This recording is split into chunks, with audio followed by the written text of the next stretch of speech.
In the age of myths and legends, where gods ruled from the heights of Olympus and heroes carved their destinies with courage and sacrifice, one man stood at the center of a tale that would birth one of Greece's most iconic cities, Thebes.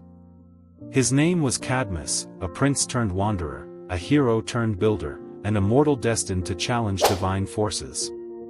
Stay with us as we delve into Cadmus's odyssey, filled with heartbreak, courage, divine encounters, and the triumphs and tragedies that shaped the legend of Thebes. Our story begins in Sidon, a kingdom by the sea, ruled by the wise and noble king Agenor. His daughter, Europa, was the pride of the royal family, beautiful, kind-hearted, and admired by all. But her beauty caught the eye of Zeus, the king of the gods. Disguised as a majestic white bull, Zeus approached Europa while she played with her handmaidens by the shore. Entranced by the bull's divine aura, Europa climbed onto its back. In an instant, Zeus leaped into the waves, carrying her far across the sea to the island of Crete. There, Europa would become queen, but her family was left in despair.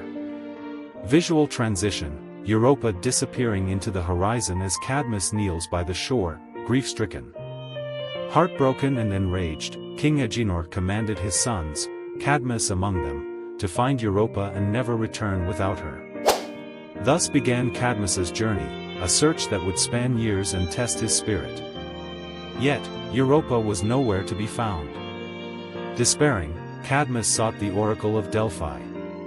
It was here, in the shadow of Apollo's temple, that his fate took a dramatic turn. The oracle spoke, "Seek not your sister, but follow the cow with the crescent moon on her side. Where she rests, you shall found a great city that will echo through eternity." With renewed purpose, Cadmus left Delphi and roamed the lands of Greece. Days turned into weeks until, at last, he spotted a cow marked by a crescent moon on her flank. Guided by divine will, Cadmus followed the animal through hills and valleys. Finally, the cow stopped in a fertile plain near Mount Cithaeron and lay down to rest. Overwhelmed by the weight of prophecy, Cadmus prepared to perform a ritual sacrifice to the gods.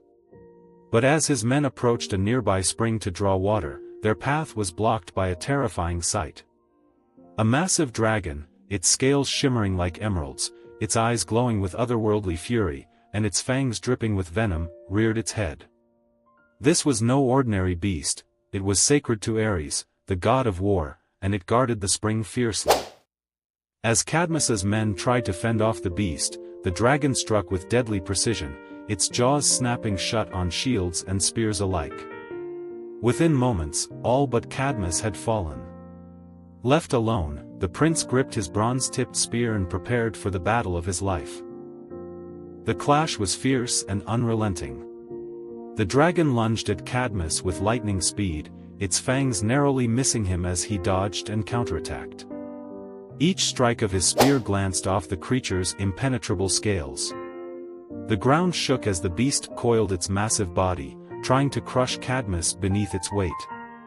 But Cadmus was no ordinary warrior. With each move, he studied the beast, waiting for an opening. Finally, as the dragon lunged once more, Cadmus aimed his spear with deadly precision, driving it into the soft flesh of the dragon's throat. The monster let out a deafening roar, its body writhing in agony before collapsing into the earth. Cadmus, bloodied and exhausted, stood victorious over the beast. Though victorious, Cadmus's trials were far from over. Athena, the goddess of wisdom, appeared to him, her presence radiant and commanding. She instructed Cadmus to sow the dragon's teeth into the earth, a strange and ominous command.